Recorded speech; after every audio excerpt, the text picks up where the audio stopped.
Good morning, students. Today we are going to start our first chapter, that is chemical reaction and equation, और इसको कहते हैं रासायनिक अभिक्रियाएं एवं समीकरण. Okay, so we are going to start with a chemical reaction and equation, and in this chapter we will mostly deal with how to balance a chemical reaction, what is a chemical change, all these things. Okay, so let's start this chapter, and in first line it is said, consider the following situations of daily life and think what happens when. आपको क्या करना है, अपने दैनिक जीवन में निम्नलिखित परिस्थितियों पर ध्यान दीजिए और विचार कीजिए कि क्या होता है जब, क्या ऐसे सिचुएशन जनरेट होंगे तो क्या होगा. क्या सिचुएशंस हैं, ये आपके सिचुएशन जो यहाँ पर दिए गए हैं. पहला है आपका milk is left at room temperature during summer. गर्मी के मौसम में, गर्मी के दिनों में अगर दूध को कहीं ना कहीं छोड़ दिया जाएगा तो क्या होगा, तो कहीं ना कहीं ख़राब हो जाता है.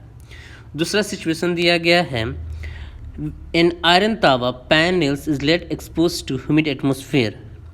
लोहे का तावा, तसला, कील, ये सारी चीज़ों को एक वायुमंडल यानी ह्यूमिड एटमोसफेयर में छोड़ा जाएगा तो क्या होगा, तो कहीं ना कहीं इस पर जंग लग जाएगा, एक रेडिश ब्राउन लेयर चढ़ जाएगा. तीसरा है आपका ग्रेप्स गेट फेर्मेंटेड. अगर अंगूर को छोड़ दिया जाएगा तो वो भी अंगूर कहीं ना कहीं उसमें कीड़े लग जाएंगे, कहीं ना कहीं ख़राब हो जाएगा.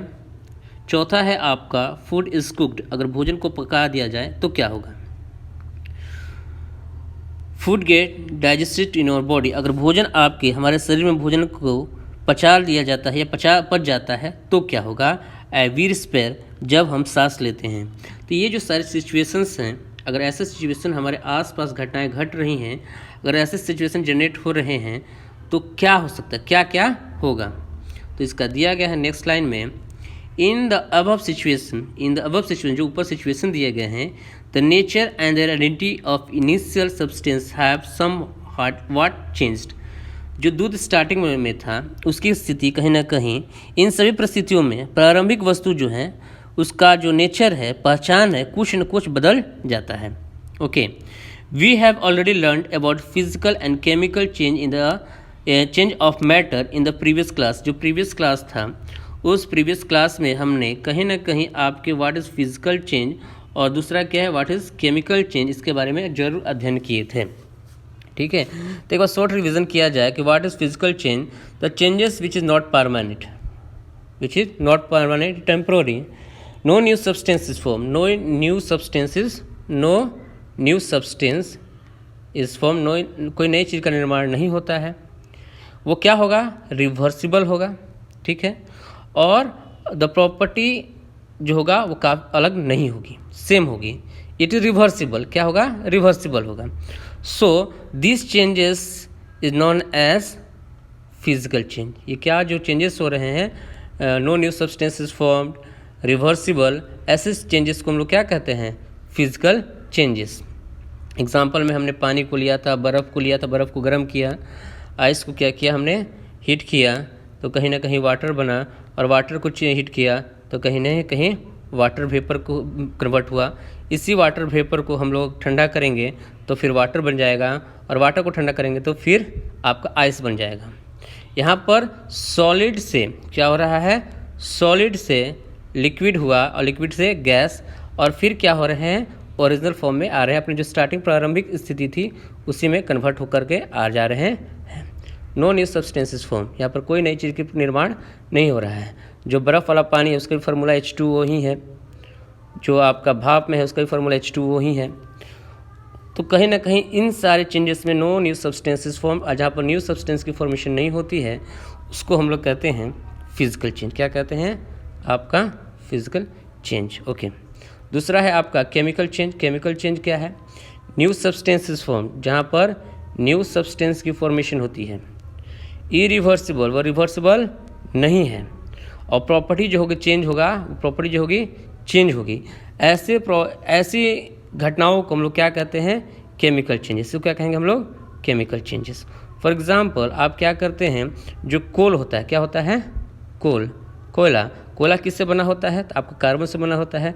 उसको हम लोग ऑक्सीजन के प्रेजेंस में जलाएंगे तो क्या बनाता है, कार्बन डाइऑक्साइड, और साथ साथ हीट, ये सब सारी चीज़ें आपका हीट वगैरह, हीट ये सब प्रोड्यूस होता है, जो कि अगर कोयला के राख से फिर से अगर कोयला बनाना चाहेंगे तो पॉसिबल नहीं है।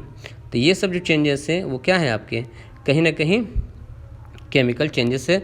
तो मेरे ख्याल से आपका फिजिकल चेंज क्या है और केमिकल चेंज क्या है, क्लियर है। ओके, अब आगे बढ़ते हैं। दिया गया है whenever a chemical change occur, कोई भी केमिकल चेंज होगा, we can say that a chemical reaction takes place, तो हम कह सकते हैं क्या हो रहा है, केमिकल रिएक्शन टेक्स प्लेस, यानी केमिकल चेंज को ही हम लोग क्या कहते हैं, केमिकल रिएक्शन। इसको ध्यान देना है, केमिकल चेंज को ही क्या कहते हैं, chemical reaction. You may perhaps be wondering as to what is actually meant by chemical reaction, तो आप सोच रहे होंगे, आप शायद सोच रहे होंगे कि रासायनिक अभिक्रियाएं का वास्तविक अर्थ क्या है। ठीक है, how do we come to know that chemical reaction takes place, तो हम कैसे समझेंगे कि रासायनिक अभिक्रियाएं हुई हैं। How do we come to know that chemical reaction takes place, कैसे कहेंगे कि यहाँ पर केमिकल रिएक्शन हुआ है। तो इन सारी चीज़ों को समझने के लिए, केमिकल रिएक्शन हुआ है कि नहीं हुआ है, let us perform some activities to find the answer this question. इसके लिए कि केमिकल रिएक्शन हो रहा है कि नहीं हो रहा है, केमिकल रिएक्शन आपका हो रहा है कि नहीं हो रहा है, इसके लिए कुछ हम एक्टिविटी करेंगे। और एक्टिविटी 1.1 क्या है आपका, 1.1, इसको हम लोग ध्यान से समझने की कोशिश करेंगे और हम आपको समझाने की कोशिश करेंगे। सबसे पहले क्या किया गया है, आपको क्या लेना है, मैग्नीशियम रिबन।